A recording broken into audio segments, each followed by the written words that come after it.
அனைவருக்கும் வணக்கம். நான் டாக்டர் நித்யானந்தா. இன்று தேசிய விலங்கு கணக்கெடுப்பு இன்று காலை 8 மணிக்கு ஆரம்பித்து வெற்றிகரமாக 8:05க்கு நிறைவடைந்தது. தேசிய விலங்கு கணக்கெடுப்பு இன்று காலை 8 மணிக்கு ஆரம்பித்து 8:05 மணி வரையில் விருமான இந்த கணக்கெடுப்பு நடைபெறும் என்று ஏற்கனவே விவசாய கால்நடைகள் வளர்ப்பு நிலம் மற்றும் நீர்ப்பாசன அமைச்சு அறிவித்திருந்தது. அது தொடர்பாகவே இந்த கணிப்பு இன்று காலை வெற்றிகரமாக நிறைவடைந்திருப்பதாக தற்பொழுது அறிவிக்கப்பட்டுள்ளது. இந்த குரங்கு சேட்டை இதுக்கு இந்த தேவையில்லாத வேலை இந்த இலங்கை வரலாற்றில் முதல் முறையாக நாடளாவிய ரீதியில் குரங்குகளின் எண்ணிக்கை மற்றும் பல விலங்குகளின் எண்ணிக்கை இன்று கணக்கெடுக்கப்பட்டது. இதை பல்வேறு விதமாக விமர்சித்துக் கொண்டிருக்கிறார்கள். நாங்கள் இதன்படி பார்ப்போம். இன்றைக்கு காலை ஒரு தோட்டம் மற்ற வயல்கள், ஏனைய நிலங்கள், புனித இடங்கள், பொது இடங்கள், பாடசாலைகள், நிறுவனங்கள், இந்த இடங்களில் 5 நிமிடம் கண்காணிக்கிறது. அந்த நேரத்தில் அந்த இடத்துல இருக்கிற குரங்குகள், அணில்கள், கருங்குரங்கு, மர அணில்கள், மயில்கள், இதுகள எண்ணிக்கையை அனுக்கிற வன அலுவலர்கள் காட்டு பிரதேசங்களில் இருந்து அனுப்பினோம். மற்ற பொதுமக்களின் உதவி எதுக்கு எடுத்திருக்கு. அந்த நேரங்களில் அவர்கள் அந்த 5 நிமிடத்தில் தமது பயந்த நிலங்களிலும் தமது அன்றாட நடமாடும் இடங்களில் லாபர இத்தகைய இந்த விலங்குகளின் எண்ணிக்கையை அவர்கள் கணக்கெடுப்பார்கள். இப்போ இது உண்மையான நோக்கம் விவசாய நிலங்கள் குரங்குகள் மாத்திரமில்லை, விவசாயத்துக்கு சேதம் விளைவிக்கின்ற மர அணில்கள், மயில்கள் போன்றனவும் இதுக்கு கணக்கெடுக்கப்படுது. விவசாய நிலங்களுக்கு பாதிப்பு உண்டாக்குற விலங்குகளை கணிக்கிற என்ற நோக்கத்திலேயே இது மேற்கொள்ளப்படுது. இதுக்காகத்தான் இந்த அமைச்சு பொதுமக்கள் மற்றும் விவசாயிகள் என்ற ஆலோசனைகள் வழங்கப்பட்டு பல அரச அலுவலங்களூடாக இந்த நடவடிக்கையை மேற்கொண்டு இருக்கிறது. இப்போ கணவர் பகுதியெல்லாம் கேட்க நாடாளுமன்ற உறுப்பினர் கூட தனக்கு நாளைக்கு லீவ் வேணும், இந்த கணக்கெடுக்கணும், அவ்வாறான இந்த குறும்பு தகவல், இந்த இது குரங்கு சேட்டு என்றெல்லாம் விமர்சனங்கள் பல்வேறு இடங்களில் நாங்கள் கேட்டுக்கொண்டிருக்கிறோம். ஏன் இந்த 5 நிமிஷத்தில் நாங்கள் பெரியதை சாதிச்சுக்கலாமா என்றுதான் கேள்வி.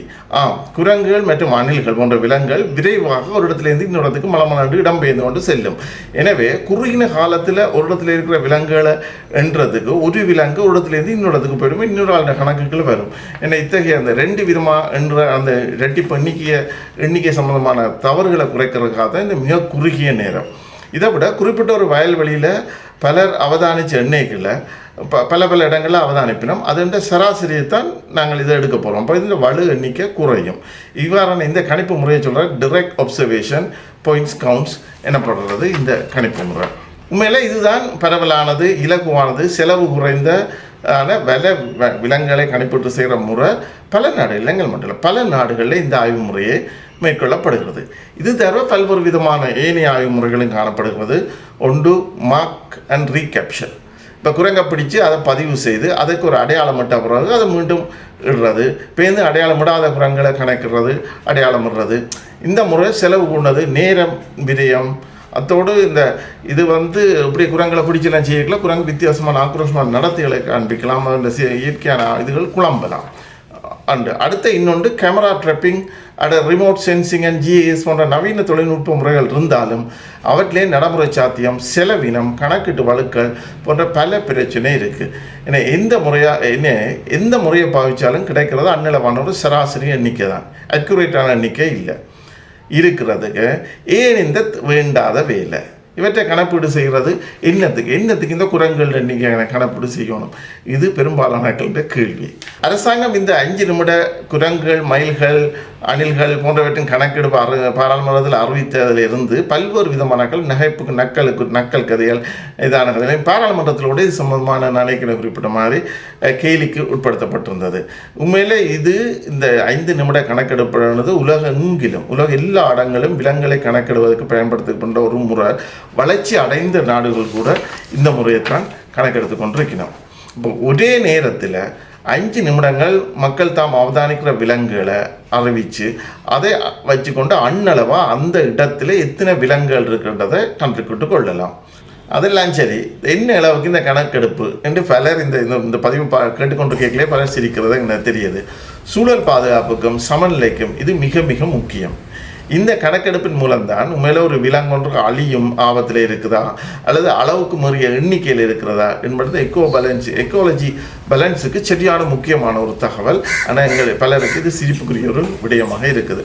இதனால் விலங்குகள் மூலப்படுகின்ற காவப்படுகின்ற நோய்களை கண்டறியலாம். அதன் மூலம் அதை தடுத்து நிறுத்தி சம்பந்தமான ஆய்வுகளை என்னென்ன நோய் இதனால் கூட பரவுதுன்ற ஆய்வுகளை மேற்கொள்ளலாம்.